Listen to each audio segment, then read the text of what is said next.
हे नाम रे सबसे बड़ा तेरा नाम, शेरों वाली ऊंचे डेरों वाली बिगड़े बना दे मेरे काम, नाम रे। ओम शांति।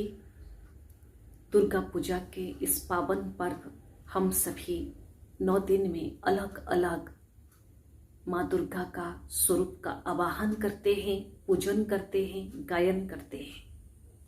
पहला दिन में माँ शैलपुत्री, दूसरा दिन में माँ ब्रह्मचारिणी, तीसरा दिन में माँ चंद्रघंटा, चौथा दिन में माँ कुष्मंडा, पांचवा दिन में माँ स्कंद माता, छठा दिन में माँ कात्यायनी, सातवां दिन में माँ कालरात्रि, आठवां दिन में माँ महागौरी, नौवां दिन में माँ सिद्धिदात्री का आवाहन करते हैं, पूजन करते हैं। आज विशेष माँ दुर्गा का एक विशेष स्वरूप, सबसे चमकीला, सबसे सुंदर, सबसे दिव्य और भव्य रूप कात्यायनी के रूप में आज आवाहन किया जा रहा है, पूजन और गायन किया जा रहा है। माँ कात्यायनी पूजन और गायन के पीछे बहुत सुंदर दिव्य चरित्र छुपी हुई है, जो हम सभी को समझने की जरूरत है। कहा गया है, ऋषि कात्यायन अपने पूजन और घोर तपस्या से माँ कात्यायनी का आवाहन किए थे पुत्री के रूप में। जब संसार में दैत्य महिषासुर का आविर्भाव हुआ था, उनका अत्याचार से सभी भयभीत थे। उस समय दैत्य शक्ति का विनाश करने के लिए स्वयं प्रभु पिता परमात्मा, परम शक्ति, सृष्टि के सृष्टा, जगत नियंता, सृष्टि के रक्षक, विश्व रक्षक प्रभु पिता अपने समस्त शक्ति देकर एक दिव्य शक्ति का आवाहन किए थे, जिनका नाम कात्यायनी रखा गया था। सबसे दिव्य भव्य स्वरूप का उनका गायन और पूजन आज होता है, और उनको याद करते ही, उनके प्रति समर्पणता रखते ही मन के सारे सिद्धि, मन के सारे इच्छाएं पूर्ति होती है, ये अनुभव करते हैं। हमें ये समझना है, ये देवी का ये दिव्य स्वरूप के पीछे जो आध्यात्मिक चरित्र छुपी हुई है, वो हमें समझने की अभी जरूरत है। प्रभु पिता के संतान के नाते हम सभी के अंदर दिव्य शक्ति की उज्जवल प्रतिभा का प्रतिफलन स्वरूप अनुभूति होने की जरूरत है। सभी के अंदर एक आत्मशक्ति विराजित है। हमारे अंदर जो आत्मशक्ति है, ये कोई साधारण शक्ति नहीं है, ये शिव की शक्ति है। प्रभु पिता परमात्मा शिव बाबा की शक्ति, और स्वयं परमात्मा अपने दिव्य गुण, दिव्य शक्ति, अपने दिव्य प्रवाह हम सभी को संपन्न किए हैं। हमारे अंदर की जो शोभा है, हमारे अंदर की जो शक्ति है, वो अष्ट शक्ति से संपन्न है। That may be the power to withdraw, power to cooperate, power to accommodate, power to tolerance, power to adjustment, power to discriminate, power to judgement. इससे अलग अलग अष्ट शक्ति जो आत्मा का मूल रूप है। दिव्य स्वरूप परमात्मा की शक्तियों को देवी के रूप में क्यों गायन और पूजन करते हैं? डी फॉर डिटैचमेंट, इसलिए सभी शक्ति के हस्त में कमल पुष्प दिखाते हैं। कमल जो है न्यारा और प्यारापन का प्रतीक है। कीचड़ में रहते हुए भी कीचड़ का एक भी बूंद कमल के ऊपर नहीं पड़ता है, अगर पड़ते भी वो अपने आप गिर जाता है। कमल उसके अंदर कीचड़ का एक भी बूंद ठहरने नहीं देता है।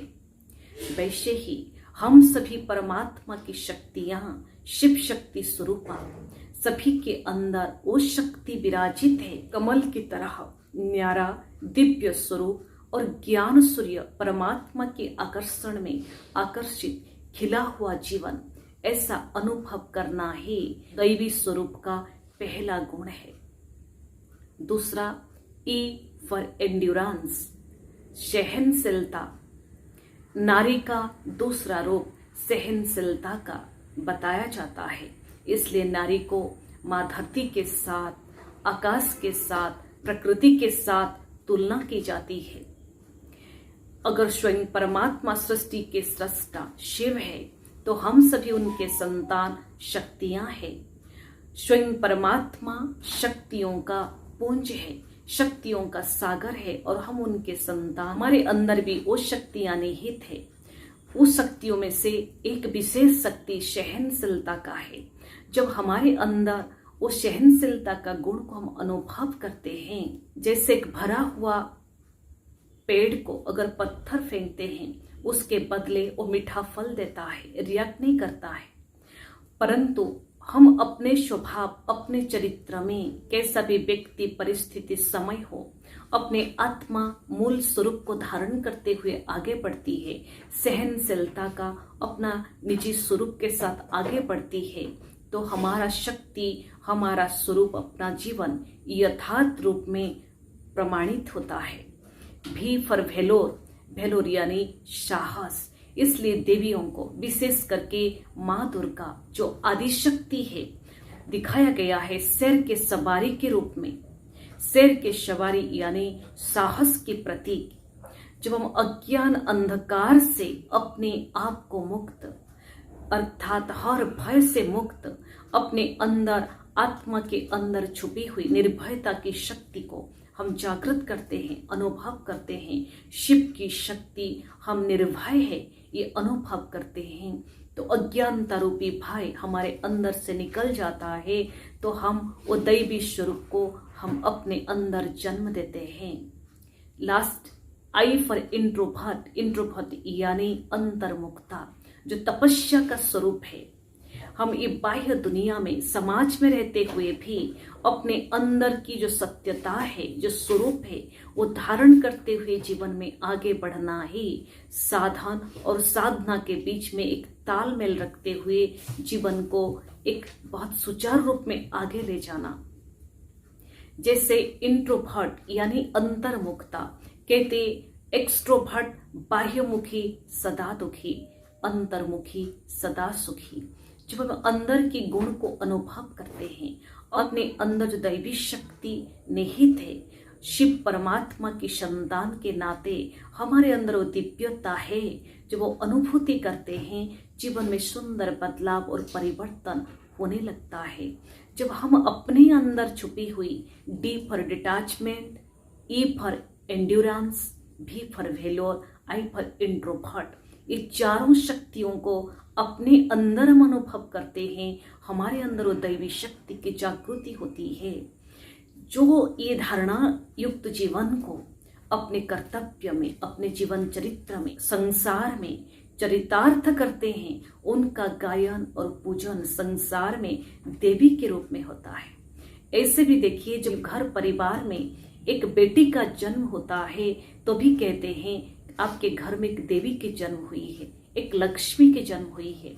जो घर में बहू की प्रवेशता होती है तो कहते आपके घर में लक्ष्मी की कदम पड़ी है, आपके घर में एक लक्ष्मी आई है। जब एक नारी कुछ अच्छा गुण धारण कर लेती है तो कहते तो देवी का स्वरूप है। जैसे कई अलग अलग स्टेट्स में भी नारी के अपने नाम के साथ देवी का नाम भी जुड़ा हुआ रहता है। इसमें प्रमाणित होता है हमारे अंदर भी कहीं ना कहीं वो दैवी स्वरूप, वो देवताई स्वरूप है, परंतु समय अनुसार हम भूले हुए हैं। इसलिए हमारा सिर्फ पूजन और गायन में ही हमारा चरित्र और चित्रण रह गया है। परंतु अभी समय का आह्वान है और प्रभु पिता परम शक्ति की ये डायरेक्शंस है।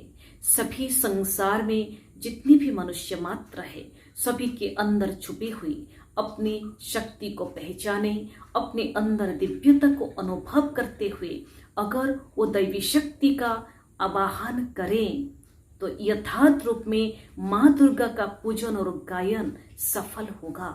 सिर्फ पूजन और गायन करके अपने मन के भावना को रखने से पूजन चरितार्थ नहीं होता है। माँ देवी का जो स्वरूप है, जब वो स्वरूप को अपने अंदर हम जन्म देते हैं, जागृत करते हैं, अनुभव करते हैं, खुद भी ब्लेस्ड हो जाते हैं। तो चले आज हम सभी मिल करके माँ कात्यायनी का ये विशेष पूजन और गायन दिन पे अपने आप को परम शक्ति से संपन्न, उनके संतान के नाते अपने अंदर शक्तियों का आवाहन करें और हमारे अंदर छुपी हुई दैत्य स्वरूप को नष्ट करने के लिए अपने देवी का रूप को हम जागृत करें और उसके साथ साथ सभी को भी उस स्वरूप का अनुभव कराएं।